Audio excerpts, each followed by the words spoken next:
This is the 2024 Yamaha YZ450FX, and we're in Union, South Carolina, riding some real-life GNCC conditions and putting this thing to the test.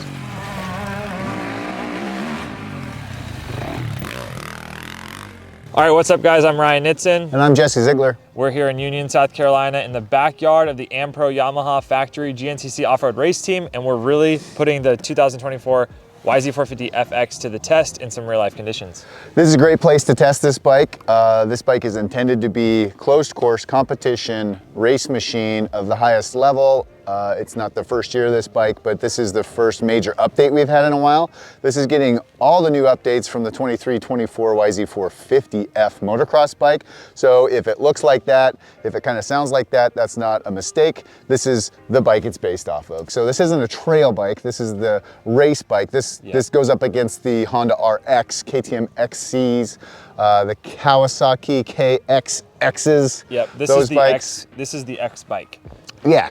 We'll call it the X bike. Yeah, these go in all the X categories, so it's the off-road race bike. It's not the WR. WR maybe be a step down if you were to think of it that way. In aggression or in competition. Raceability, sure, yep, yeah, exactly. So this is gonna be, like you said, heavily based off of the 450F, and this is an all-new model for this year as far as generational changes. So you get the new chassis, the new engine, the new bodywork. It looks and feels like the YZ450F that we've ridden on the motocross track. On top of that, they add in all the off-road competition features in two sort of categories. One, they bolt stuff on to make it more usable off-road. We're talking 18-inch rear wheel, tire sizes are more suitable for off-road racing, O-ring chains, skid plate, kickstand.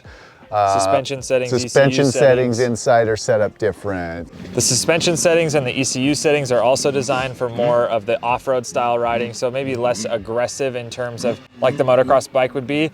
But with the Yamahas, you get the Yamaha Power Tuner app, the smartphone app, so you're totally able to change the bike's feel, the ignition, the timing, the way the bike feels. The traction control is also new for this year.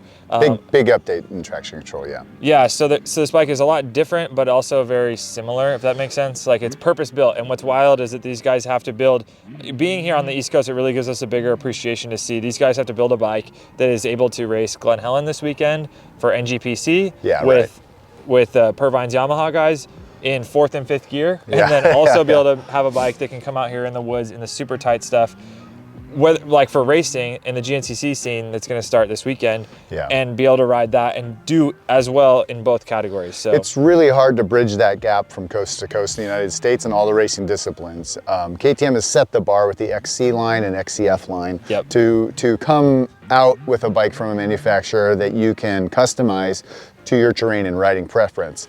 The Yamaha, it has a little bit of a disadvantage because it's still really aggressive. This is 100% motocross chassis tuned for off-road, and that leads it to be almost a little on the aggressive side across the board.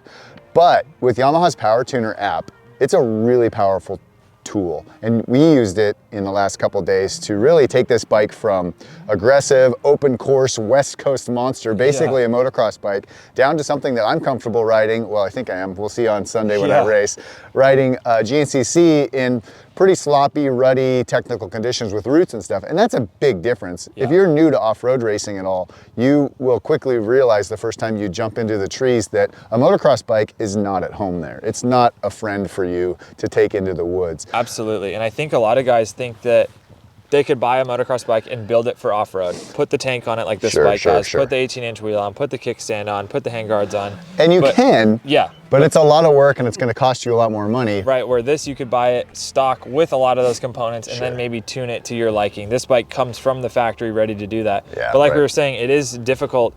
We're going to go race Glen Helen later in the year, and we're going to be 3rd gear plus. And then out here on the GNCC loop, that these guys actually practice on. This is like a real life. They did the Sprint Enduro here 2 weeks ago. Yeah, on this location. On this, we're riding that track, and I'm not out of 3rd gear. The highest I'm getting is 3rd gear, and I probably shouldn't even be in there. And one of the issues that maybe we were having, Jesse, like while we were riding, is we both were noticing, okay, the bike is really aggressive, it's fast, and we're having a bit of a little flame out issue. Being maybe a little lazy riding it up a gear.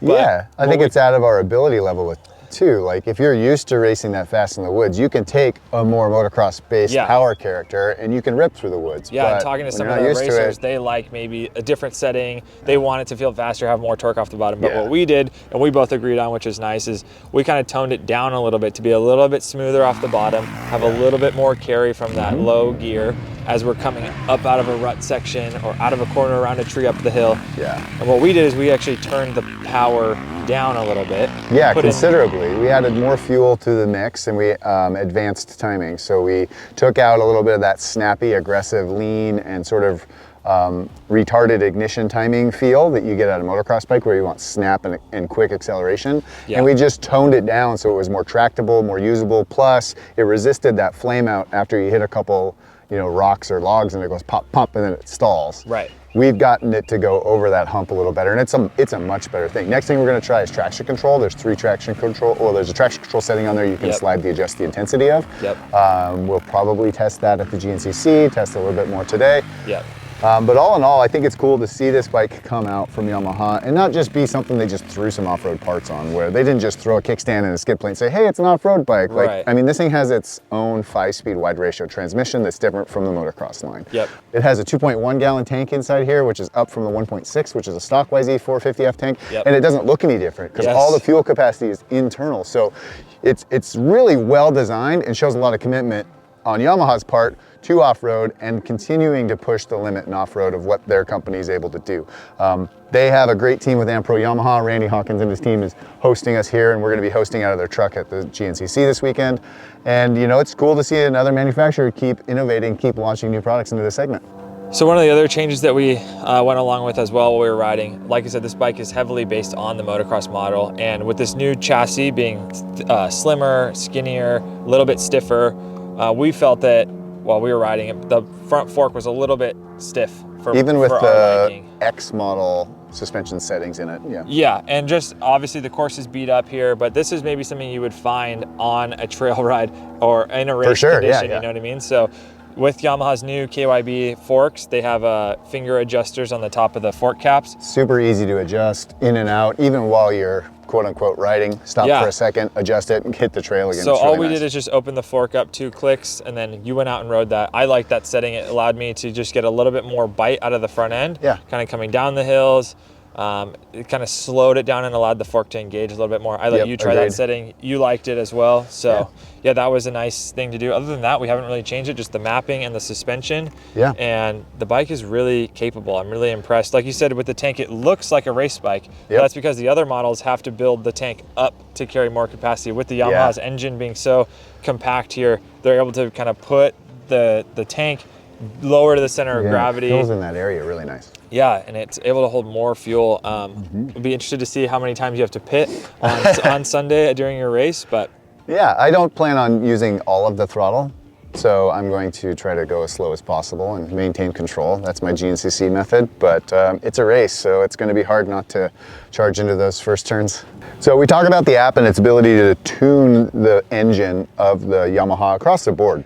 All the motocross bikes, everything. This one's really benefiting from that, because if you get to a race that's got slick conditions, you're gonna wanna turn that thing down, or if you get a sandy track, you wanna turn it up and get some snap. But it does more than that, right, Ryan? There's more features in the app now than there ever has been. What's really cool about this bike is, or about the app, is you can log your maintenance settings. You can see the intervals of when you did your last oil change, how many hours you have on the bike right away. It's so much more than just being able to tune the bike back and forth. Obviously you can do that, and that's a really cool feature. The other thing I think is really beneficial is, as a consumer, sometimes we're afraid of, oh, I'm gonna hurt the bike if I do this. With the app, they've reassured us many times, you can make it all the way fast, all the way slow. You're not gonna hurt the bike or do anything wrong to it, and you can always restore those factory settings or bring it back to 0 again. Yeah, for sure. It really complements the whole build of the FX, I think.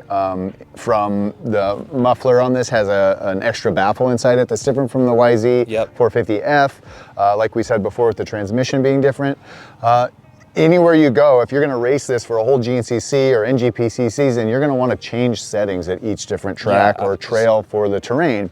And the app makes it super easy for you to do that. Just like you would want to take a tire choice on the conditions, why can't you tune your bike for the same, you know, reasons? Like you should be able to adjust, you know, the throttle response and the feel of the power. And now with today's Yamaha and the Power Tuner app, like, you can do that. and it's honestly really easy to use. Yeah, I'm really impressed with this bike. It's racy, it's fun, it's fast, and it also handles a variety of conditions that are super fun. It makes the bike, it makes you want to ride those conditions faster and have more fun. It does. It takes it from, you know, an intimidating motocross feel at first to something that you kind of want to keep tinkering with and tuning to your preference. And I think that's the beauty of this platform. The GYTR accessories they're coming with this are amazing. You'll see more of that coming out. I mean, they have everything from, geez, I mean, every little piece you can high compression pistons, clutch covers, ignition covers. There's a lot of clutch packs with, you know, billet baskets and hubs and pressure plates and they're everything the only you could brand possibly that are really putting that effort into a full line of components that are GYTR or in-house branded, not aftermarket. Correct. So great job by the Yamaha crew so far. We're excited to keep riding it today. We're actually going to jump on the 2-strokes too, with other videos coming to you. And then Sunday we're hitting the GNCC race for the morning race to see how we can really survive. This is all talk, but the talk stops when the flag goes up at the GNCC for sure. Yeah. All right, guys, thanks so much for watching. This has been an awesome trip, Union, South Carolina, for the 2024 Yamaha FX and X model launches. Be sure to follow Cycle News on social media and check us out in the Cycle News magazine, available for free every Monday at cyclenews.com. You'll be able to find this test and a whole lot more in the magazine for free every Monday night. Yep, thanks. See you later.